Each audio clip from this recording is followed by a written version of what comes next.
Hello students, welcome to the today's session of our subject, that is Design of Machine Elements 1, and we are looking for the unit 2, that is Design of Shaft, Keys and Couplings.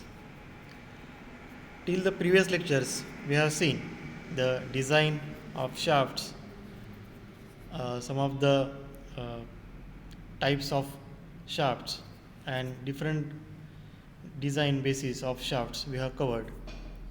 We have also covered the types of keys in the previous lectures. In addition to that, we will see some of the types of key also today. The next type is sunk key. Basically, a key in which half the thickness of the key fits into the keyway on the shaft and the remaining half in the keyway of the hub is called as sunk key. The sunk key are required the keyways both on the shaft as well as the hub of the meeting element. In sunk key, power is transmitted due to shear resistance of the key. Now you will see the different types of sunk key. Some of these are square sunk key, rectangular sunk key, parallel sunk key, feather key, taper sunk key, give head sunk key and woodruff key. So starting with the first, that is square sunk key. The sunk key having equal widths and thickness is called square sunk key. Here the width B and the thickness H are equal and given as D by 4, where D is diameter of the shaft or the diameter of the hole in the hub, as we can see from the figure A. And here L is equal to 1.5 D. Next is rectangular or flat sunk key. Basically, it is having a rectangular cross section, as we can see from the figure B to the right hand side.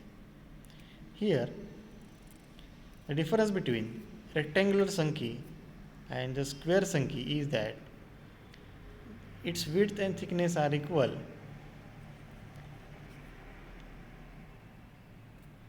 In sunk key,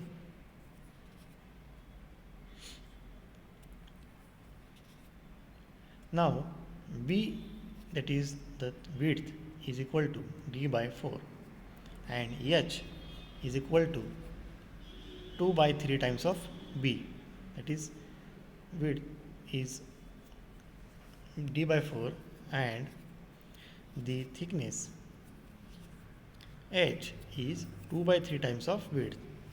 It becomes D by 6 and L is equal to 1.5 D.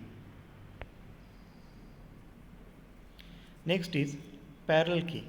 Parallel sunk key is uniform in width as well as height throughout the length of the key.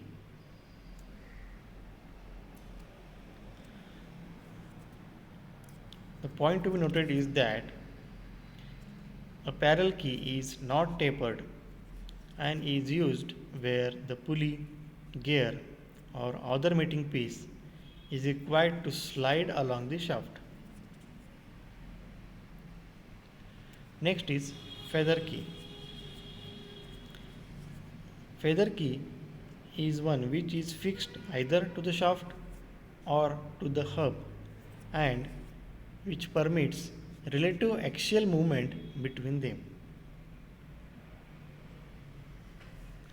This is a special type of parallel key which transmit during movement and also permits axial movement. The feather key can be seen to the right side of the figure 9.20.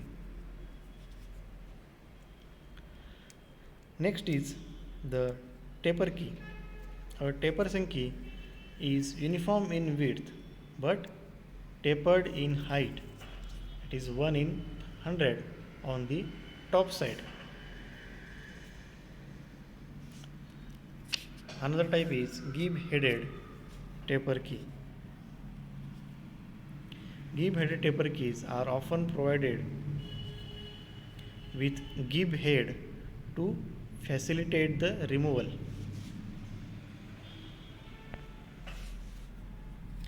It is a rectangular Sankey with head at one end known as gib head as shown in the figure. It is usually provided to facilitate the removal of key. The taper of the key is, as we have seen in the previous types, that is 1:100. The standard proportion of the gib head keys is width is equal to d by 4 and thickness at the large end is d by 6.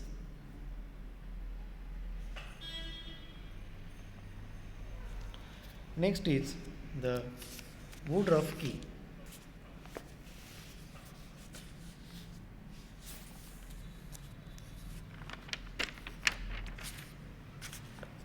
The Sankey in the form of an almost semicircular disc of uniform thickness means Woodruff key. The keyway in the shaft is in the form of semicircular recess with the same curvature as that of the key.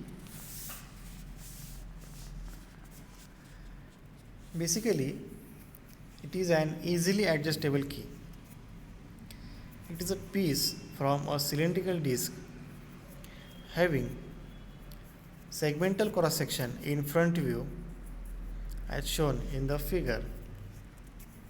It is used for small torsional movement to avoid the troublesome fitting.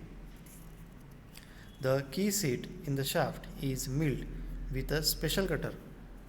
It is extensively used in automotive industry and in machine tools. It is being particularly adaptable to gears. The main advantages of the Woodruff key that it accommodates itself to any taper in the hub or boss of the mating piece. It is useful on tapering shaft ends because its extra depth in the shaft prevents any tendency to turn over in its keyway. The basic disadvantages of the Woodruff key is that the depth of the keyway weaknesses the shaft and the bottom portion of the Woodruff key fits into the circular keyway in the shaft. We will see the design of Sankey in the next lecture. Thank you.